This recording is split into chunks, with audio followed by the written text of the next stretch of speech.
Nous sommes entre 559 et 545 avant Jésus-Christ au pays de Néphi. Le prophète Néphi et son frère Jacob s'inquiètent au sujet de la foi du peuple. Jacob parle de la résurrection et du salut par l'intermédiaire de Jésus-Christ. Inspiré de faits réels tels qu'ils sont décrits dans le livre de Mormon, un autre témoignage de Jésus-Christ.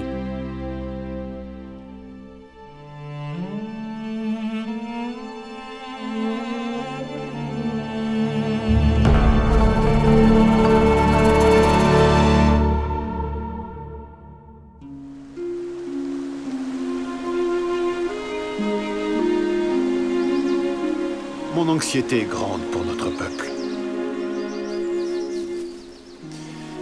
Je désire le bien-être de leur âme. Enseigne-leur les paroles d'Ésaïe. Et tu devrais leur parler, pour leur bien. Le Seigneur m'a montré que ceux qui étaient à Jérusalem, d'où nous sommes venus, ont été tués ou emmenés captifs. Néanmoins, le Seigneur m'a montré qu'il reviendrait encore. Et il sera miséricordieux envers eux, de sorte que lorsqu'ils parviendront à la connaissance de leur Rédempteur, ils seront de nouveau rassemblés dans les pays de leur héritage. Et il y a beaucoup de choses qui ont été dites par Ésaïe qui peuvent vous être appliquées, parce que vous êtes de la maison d'Israël. Car le Seigneur Dieu accomplira les alliances qu'il a faites avec ses enfants. Et voilà pourquoi le prophète a écrit ces choses. J'ai lu ces choses pour que vous sachiez quelles alliances le Seigneur a faites avec toute la maison d'Israël. Je sais que vous savez que notre chair doit dépérir et mourir. Néanmoins, dans notre corps, nous verrons Dieu. Je ne comprends pas. Comment peut-on voir Dieu dans notre corps alors que notre chair va dépérir et mourir?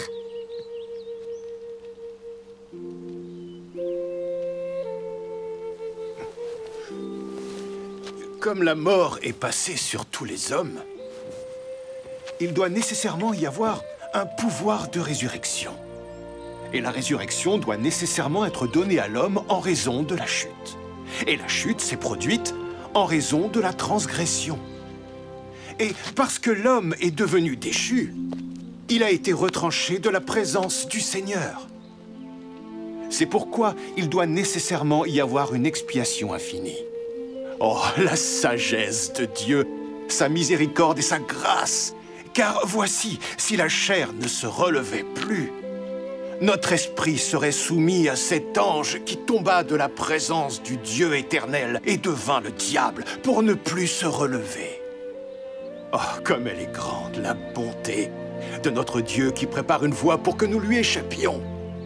C'est pourquoi la mort et l'enfer vont livrer leur mort. Et l'enfer va livrer ses esprits captifs. Et la tombe va livrer ses corps captifs. Et le corps et l'esprit des hommes seront rendus l'un à l'autre. Et c'est par le pouvoir de la résurrection du Saint d'Israël. Il vient dans le monde afin de sauver tous les hommes s'ils veulent écouter sa voix. Car voici, il subit les souffrances de tous les hommes. Oui, les souffrances de tous les êtres vivants, tant des hommes que des femmes et des enfants. Et il souffre cela afin que la résurrection passe sur tous les hommes, afin que tous se tiennent devant lui lors du grand jour, du jour du jugement. Et il commande à tous les hommes de se repentir et d'être baptisés en son nom, ayant une foi parfaite au sein d'Israël. Sinon, ils ne peuvent être sauvés dans le royaume de Dieu. Malheur à tous ceux qui meurent dans leurs péchés, car ils retourneront à Dieu et verront sa face et resteront dans leurs péchés. Souvenez-vous, l'affection de la chair, c'est la mort, et l'affection de l'esprit, c'est la vie éternelle. Je voudrais vous parler davantage, mais demain, je vous annoncerai le reste de mes paroles. Amen. Amen.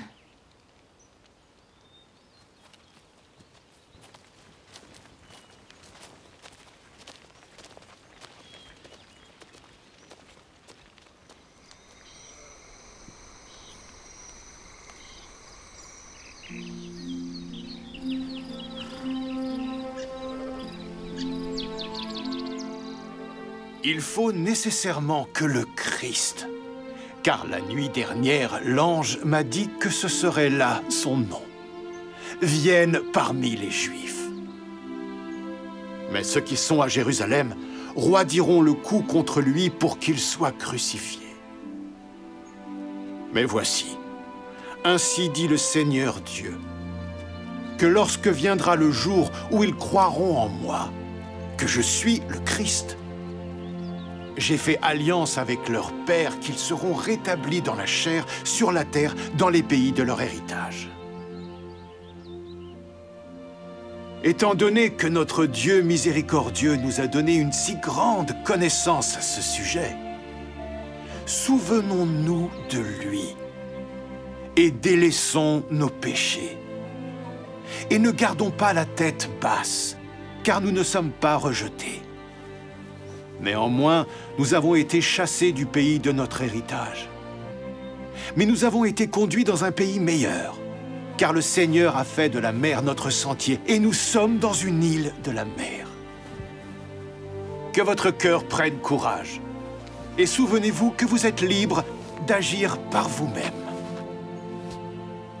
de choisir le chemin de la mort éternelle, ou le chemin de la vie éternelle. Réconciliez-vous avec la volonté de Dieu, et non avec la volonté du diable et de la chair. Et souvenez-vous, lorsque vous serez réconciliés avec Dieu, que ce n'est que dans et par la grâce de Dieu que vous êtes sauvés.